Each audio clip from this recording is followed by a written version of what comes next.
Culture করতেছি, follow করতেছি, তাদেরটাও তো আমরা পুরাটা নেই না। আপনার মন ছাড়া আপনি দাঁড়া গেলেন না, আপনাকে তো প্রথমে প্রাইম 2 জন লোককে নির্বাচন করতে হবে, যে আপনার ভোট তো তাছাড়া সকলের মধ্যে স্লট আউট হয়ে যাচ্ছে, হচ্ছে না, সকলের মধ্যে ভাগ হয়ে যাচ্ছে।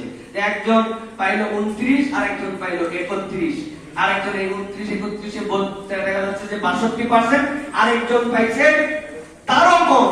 কিন্তু এই যে ভাগ হয়ে গেছে, ভাগ হয়েছে, ভাগের থেকে একজনকে ধরে গেছে। তো ওরা তো এই গণতন্ত্র চর্চা করে না, ওদের মধ্যে থেকে সকল বাদ দিয়া 2 জন 3 জন 4 জনকে তারা দাঁড় করায়, এর মধ্যে থেকে সকলে তাদেরকে নির্বাচিত করে।